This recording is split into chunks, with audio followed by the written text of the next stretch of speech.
नमस्कार, दिल्ली न्यूज में आपका बहुत बहुत स्वागत है। चलिए देखते हैं आज की 25 फटाफट काम की और महत्वपूर्ण बड़ी खबरों को।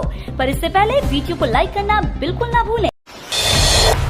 19 मार्च को पारित होगा दिल्ली नगर निगम का बजट। एमसीडी बजट सत्र सोमवार से शुरू हो गया है और 19 मार्च तक चलेगा। इस दौरान 4 दिन बैठकें आयोजित की जाएंगी, जिनमें बजट से संबंधित चर्चा होगी और महत्वपूर्ण सुझाव पेश किए जाएंगे। बजट सत्र की पहली बैठक सोमवार को हुई, जिसमें नेता प्रतिपक्ष राजा इकबाल सिंह बजट को लेकर अपने सुझाव देंगे। इसके बाद 10 और 12 मार्च को होने वाली बैठकों में पार्षद अपनी राय और संशोधन प्रस्ताव प्रस्तुत करेंगे।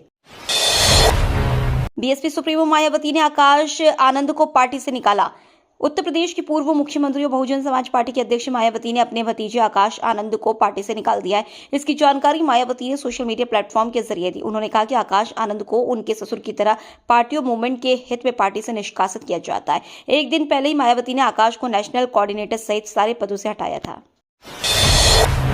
दिल्ली कंस्ट्रक्शन के लिए पुलिस परमिशन की जरूरत नहीं, रेखा गुप्ता सरकार ने जारी किया सर्कुलर। दिल्ली में बिल्डिंग कंस्ट्रक्शन को लेकर दिल्ली सरकार ने बड़ा फैसला लिया है। रेखा गुप्ता की अगुवाई वाली सरकार की ओर से जारी एक सर्कुलर में कहा गया है कि दिल्ली में बिल्डिंग निर्माण के लिए पुलिस के परमिशन की जरूरत नहीं है। शहरी विकास मंत्रालय ने कहा है कि दिल्ली नगर निगम यानी एमसीडी और दूसरे स्थानीय निकाय अपने इलाके में आने वाले निर्माण कार्यों को नियंत्रित करते हैं, इसलिए इसमें पुलिस से बिल्डिंग निर्माण के परमिशन की जरूरत नहीं है।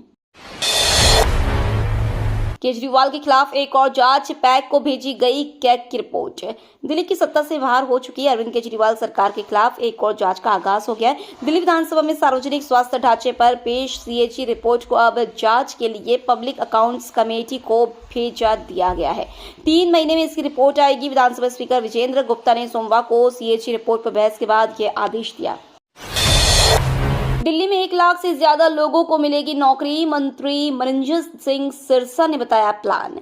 दिल्ली में प्रदूषण की समस्या गंभीर हो गई है। प्रदूषण के कारण कई औद्योगिक इकाइयां दूसरे राज्यों में जा रही है। भाजपा के संकल्प पत्र में इस समस्या के समाधान का वादा किया गया है। दिल्ली के मंत्री मनंजय सिंह सिरसा पर इसके समाधान की जिम्मेदारी है। उद्योग और खाद्य आपूर्ति विभाग जैसे महत्वपूर्ण विभाग का दायित्व भी उनके पास है। दिल्ली की हवा को साफ करने, उद्योग को बढ़ावा देकर रोजगार के अवसर उपलब्ध कराने, राशन कार्ड की समस्या दूर करने सहित अन्य मुद्दों पर विस्तार से चर्चा हुई, जिसमें लाखों लोगों को रोजगार मिलने की संभावना जताई गई है।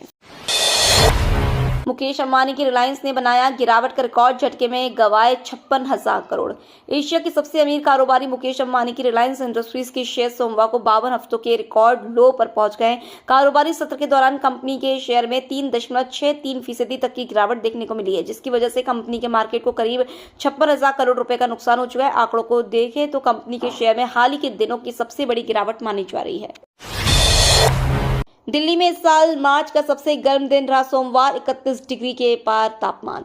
दिल्ली में सोमवार इस साल मार्च का सबसे गर्म दिन रहा। अधिकतम तापमान सामान्य से 3.7 डिग्री अधिक 31.1 डिग्री सेल्सियस पहुंच गया। न्यूनतम तापमान सामान्य से 3.8 डिग्री कम 9.6 डिग्री सेल्सियस दर्ज हुआ। दिल्ली में मार्च का औसत अधिकतम तापमान 28.9 डिग्री और न्यूनतम तापमान 13.5 डिग्री रहता है। सप्ताह के अंत में न्यूनतम व अधिकतम तापमान में बढ़ोतरी होना शुरू हो जाएगी। गांजा के जाल में फंसे महाकुंभ वाले आईआईटी बाबा को पुलिस ने पूछताछ के बाद किया रिहा। महाकुंभ से वायरल होने वाले आईआईटी बाबा अभय सिंह को जयपुर पुलिस ने सोमवार को गिरफ्तार कर लिया था। अभय सिंह पर गांजा रखने का आरोप है। पूछताछ के बाद पुलिस ने बेल बॉन्ड भरने के बाद रिहा कर दिया। अभय सिंह ने सुसाइड की धमकी दी थी, जिसके बाद पुलिस शिप्रा थाना पहुंची, गिरफ्तार कर लिया। बाबा अभय सिंह उर्फ आईआईटी बाबा ने हिरासत में लिए जाने के बाद कहा, अभी मेरे पास इस बारे में कहने के लिए कुछ नहीं है। आज मेरा जन्मदिन है और मैं आज खुश रहना चाहता हूँ। प्राइवेट कंपनियां करेंगी दिल्ली के बाजारों की सफाई, एमसीडी जल्द शुरू करेगी प्रोजेक्ट। एमसीडी दिल्ली की बड़ी मार्केट्स की सफाई व्यवस्था से संतुष्ट नहीं है, इसलिए एमसीडी अब दिल्ली की सभी मार्केट्स की सफाई का काम प्राइवेट कंपनियों को देने की योजना बना रही है। एमसीडी के एक सीनियर अधिकारी ने बताया कि प्राइवेट कंपनियां मार्केट की सड़कों और गलियों की साफ सफाई से लेकर मार्केट्स में बने टॉयलेट की सफाई भी करेगी। पायलट प्रोजेक्ट के तहत फिलहाल कुछ बड़ी मार्केट में इस योजना को लागू करने की दिशा में तेजी से काम चल रहा है। प्रोजेक्ट की सफलता के बाद बाकी मार्केट्स में भी साफ सफाई और मेंटेनेंस का काम आउटसोर्स किया जाएगा। दिल्ली में एआई कैमरों से होगी पुरानी गाड़ियों की पहचान, पेट्रोल पंप पर लगेगी एडवांस तकनीक। दिल्ली में डीजल की 10 साल और पेट्रोल की 15 साल पुरानी गाड़ियां चलाने पर पहले से ही प्रतिबंध है। अब इस बैन को और प्रभावी तरीके से लागू करने और पुरानी गाड़ियों से होने वाले प्रदूषण को रोकने के लिए पर्यावरण मंत्री मनजिंदर सिंह सिरसा ने घोषणा कर दी है कि 1 अप्रैल से दिल्ली में 15 साल पुरानी कारों को पेट्रोल पंपों पर पेट्रोल नहीं दिया जाएगा। इसके बाद से ही सवाल उठ रहा था कि यह बैन आखिर लागू कैसे होगा और किस तरह पेट्रोल पंपों पर आने वाली गाड़ियों की पहचान होगी। चेहरे की चमक को लेकर सीएम रेखा गुप्ता ने पीएम मोदी से पूछा सवाल। दिल्ली की नई मुख्यमंत्री रेखा गुप्ता ने प्रधानमंत्री नरेंद्र मोदी से मुलाकात का एक किस्सा शेयर किया। उन्होंने बताया कि कैसे पीएम मोदी योग और अध्यात्म से अपनी ऊर्जा बनाए रखते। गुप्ता ने शपथ ग्रहण से पहले पीएम मोदी से उनके चेहरे की चमक का राज पूछा था। मोदी ने बताया कि योग और अध्यात्म से उन्हें जीवन की चुनौतियों का सामना करने में मदद मिलती है।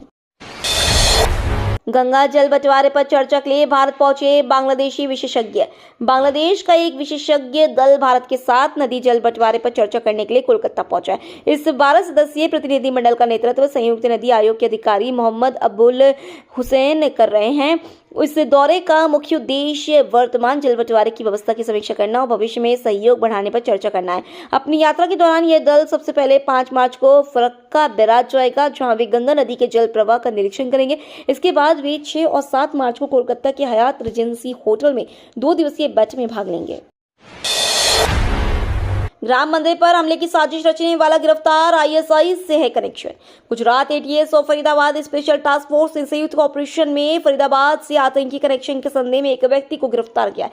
उसके पास से 2 हैंड ग्रेनेड भी जब्त किए गए, जिन्हें सुरक्षा एजेंसियों ने तुरंत निष्क्रिय करा दिया। सूत्रों के मुताबिक ये अयोध्या में राम मंदिर पर हमले की साजिश रच रहा था। संदिग्ध की पहचान अब्दुल रहमान के रूप में हुई है। वह उत्तर प्रदेश के फैजाबाद का निवासी है।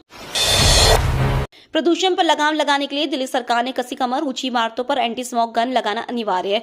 दिल्ली के परिवहन मंत्री मनजिंदर सिंह सिरसा ने कहा कि वायु प्रदूषण के स्तर को कम करने के लिए सभी ऊंची इमारतों, होटलों, वाणिज्य परिसरों और हवाई अड्डों और निर्माण स्थलों जैसे प्रमुख प्रतिष्ठानों में एंटी स्मोक गन लगाना अनिवार्य होगा। सिरसा ने कहा कि दूसरों से कार्रवाई की अपेक्षा करने से पहले दिल्ली को अपनी व्यवस्था में सुधार करना होगा।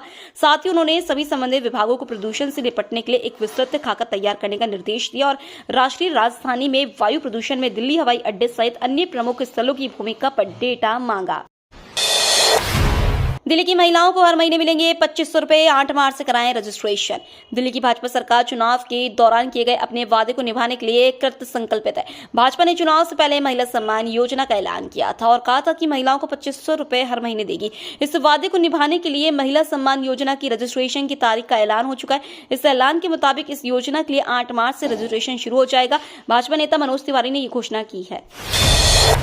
दिल्ली के बजट के लिए आम लोगों की ली जाएगी राय, सीएम ने जारी किया व्हाट्सएप नंबर। राजधानी दिल्ली में भारतीय जनता पार्टी की सरकार बनने के बाद रेखा गुप्ता दिल्ली के सीएम बने। दिल्ली के बजट को लेकर सीएम रेखा गुप्ता ने सोमवार को एक प्रेस कॉन्फ्रेंस की। इसमें उन्होंने कहा कि दिल्ली का बजट 24 मार्च से 26 मार्च के बीच पेश करने की तैयारी कर रहे हैं। उन्होंने कहा कि सभी वर्गों के सुझावों से शामिल करके विकसित दिल्ली का बजट पेश करेंगे। दिल्ली के बजट में महिला सम्मान योजना के साथ हमारे सभी वादों को स्थान दिया गया है। सीएम ने 5 मार्च को सभी महिला संगठनों के संवाद के लिए विधानसभा में बुलाया है, जिसमें बजट वह भी बजट पर अपने सुझाव दे सके। दिल्ली विधानसभा में आप विधायकों का जबरदस्त हंगामा, स्पीकर ने खड़े होकर शांत कराया। दिल्ली विधानसभा में सोमवार को एक बार फिर से हंगामा देखने को मिला है। सदन में चर्चा के वक्त आम आदमी पार्टी के विधायकों ने जबरदस्त हंगामा किया। विधानसभा के अंदर आज आम आदमी पार्टी के सभी 22 विधायक मौजूद हैं। जिन 21 विधायकों को सस्पेंड किया गया था, उनका निलंबन आज खत्म हो गया है। सदन में आज विधानसभा में कैग रिपोर्ट पर चर्चा होनी है, लेकिन उससे पहले विधानसभा में जबरदस्त हंगामा शुरू हो गया। इनको हम बताएंगे सदन कैसे चलता है। बीजेपी के मोहन बिष्ट ने आप विधायकों को चेताया। दिल्ली विधानसभा में सोमवार को स्वास्थ्य पर सीएजी रिपोर्ट की चर्चा से पहले ही जोरदार हंगामा हो गया। बीजेपी और आम आदमी पार्टी के विधायकों के बीच तीखी नोकझोंक हुई। विधायकों ने एक दूसरे पर भ्रष्टाचार के आरोप लगाए। डिप्टी स्पीकर मोहन बिष्ट ने सख्त लहजे में विधायकों को फटकार लगाई और सदन की मर्यादा बनाए रखने की अपील की। भाजपा विधायक रविंद्र सिंह नेगी ने स्वास्थ्य सेवाओं पर कैग रिपोर्ट के बहाने आम आदमी पार्टी को कटघरे में खड़ा किया। कैग रिपोर्ट पर हंगामे के बाद निलंबित हुए 21 आप विधायक 3 दिन के बाद सोमवार को सदन में मौजूद रहे। सत्ता पक्ष के साथ साथ विपक्ष के सदस्यों को भी रिपोर्ट पर अपनी बात रखने का मौका दिया गया। हिमानी हत्याकांड में गिरफ्तार सचिन की चौंकाने वाले खुलासे। दिल्ली पुलिस की भारी जिला पुलिस और हरियाणा की सांपला पुलिस ने संयुक्त रूप से अभियान चलाकर बहादुरगढ़ के सचिन नामक युवक को गिरफ्तार किया है। आरोपी मोबाइल एक्सेसरीज की दुकान चलाता है। फिलहाल सांपला पुलिस ने उसे अपनी गिरफ्त में ले लिया है। सांपला पुलिस उससे पूछताछ कर रही है। इस दौरान उन्होंने कई अहम खुलासे किए। कांग्रेस नेता हिमानी हत्याकांड में यह पहली गिरफ्तारी है। हत्यारे के पास से हिमानी का मोबाइल फोन और ज्वेलरी भी बरामद कर ली गई है। दिल्ली वालों के लिए गुड न्यूज, इस इलाके में बनेगी एलिवेटेड रोड, हजारों लोगों को मिलेगी जाम से राहत। आने वाले समय में सोनिया विहार और पुस्ते पर जाम नहीं लगेगा। इलाके के विधायक और पर्यटन मंत्री बने कपिल मिश्रा इसे लेकर गंभीर है। इस समस्या पर 2 चरणों में काम करने की योजना बनाई है। उन्होंने कहा है कि पहले चरण के तहत अभी सुबह और शाम के समय पुस्ता पर पुलिस कर्मियों की संख्या बढ़ाई जाएगी जो यातायात को ठीक से नियंत्रित कर सके। दूसरे चरण में पुस्ते को चौड़ा किए जाने की योजना है। पुस्ते के 0 से लेकर 1 पुस्ते के जिस भाग पर एनजीटी की सड़क बनाने पर रोक है, पुस्ते के इस भाग की सड़क को एलिवेटेड बनाया जाएगा। एनसीआर में छोटे प्लॉट खरीदने का सुनहरा मौका, सुविधाएं विकसित करने में जुटी अथॉरिटी। इंदिरापुरम में खाली पड़े ग्रुप हाउसिंग के भू उपयोग को परिवर्तित किया गया है। गाजियाबाद विकास प्राधिकरण इंदिरापुरम विस्तार योजना में प्लॉट सृजित कर क्षेत्र को विकसित करने में जुटा है, जहां लोगों को प्लॉट खरीदने का मौका मिलेगा। इसके लिए प्राधिकरण सड़क, सीवरेज और पानी की लाइन के साथ ही विकास कार्यों में जुटा है। गाजियाबाद विकास प्राधिकरण के मुख्य अभियंता मानवेंद्र सिंह ने बताया कि इंदिरापुरम में 4 ग्रुप हाउसिंग के करीब 30,000 वर्ग मीटर प्लॉट खाली थे, जिसका भू उपयोग परिवर्तित करते आवासीय किया गया। यमुना के इलाके में कब्जा हटाने के डीडीए के एक्शन पर दिल्ली हाईकोर्ट की मुहर। दिल्ली हाईकोर्ट ने यमुना नदी के बेल्ट से एक नर्सरी हटाने की डीडीए की कार्रवाई के खिलाफ दाखिल की गई याचिका को खारिज कर दिया है। अदालत ने कहा कि यमुना नदी की मौजूदा स्थिति इतनी खराब हो गई है कि इसके उद्धार करने की कोशिशों में किसी भी तरह की दखलंदाजी को सही नहीं ठहराया जा सकता है। अदालत ने कहा है कि इसमें कोई 2 राय नहीं है कि याचिकाकर्ता नर्सरियां अतिक्रमणकारी है। 5 दिन में महिलाओं को 2,500 मिलेंगे, आतिशी ने उठाया ये सवाल। आम आदमी पार्टी की नेता आतिशी ने महिलाओं को 2,500 रुपए दिए जाने के भाजपा के वादे को लेकर एक बार फिर निशाना साधा है। उन्होंने पूछा है कि 8 मार्च में अब बस 5 दिन बाकी रह गए, क्या 5 दिन बाद दिल्ली की हर महिला को 2,500 मिलने शुरू हो जाएंगे? आप विधायकों पर कांग्रेस के दावों के बीच पंजाब जा रहे केजरीवाल। दिल्ली चुनाव में मिली हार के बाद आप सुप्रीमो पहली बार पंजाब जा रहे हैं। इस बीच कांग्रेस ने दावा कर रखा है कि पंजाब में आपके कई विधायक पाला बदलने को तैयार है। वहीं लुधियाना पश्चिम सीट पर होने वाले उपचुनाव के लिए आपने अपने राज्यसभा सांसद संजीव अरोड़ा को उम्मीदवार बनाया है। इसके बाद से अरविंद केजरीवाल की राज्यसभा में जाने की अटकलें तेज हो गई हैं। यूपीआई लाइट से एक बार में 1,000 तक का करे ट्रांजैक्शन, ऑटो टॉपअप की सुविधा भी लागू। भारतीय राष्ट्रीय भुगतान निगम ने यूपीआई लाइट में एक बार में प्रति लेनदेन की सीमा को बढ़ा दिया है। अब ग्राहक एक बार में अधिकतम 1,000 रुपए तक का ट्रांजैक्शन कर पाएंगे। पहले यह सीमा 500 रुपए थी। इसके साथ वॉलेट में राशि रखने की सीमा को 2,000 से बढ़ाकर 5,000 रुपए कर दिया गया है। एनपीसीआई के सर्कुलर के अनुसार ये नई लिमिट तत्काल प्रभाव से लागू हो गई है। ये तो थी आज की बड़ी खबरें। रोजाना ऐसी ही सबसे पहले अपडेट पाने के लिए चैनल को सब्सक्राइब करना बिल्कुल ना भूलें। धन्यवाद।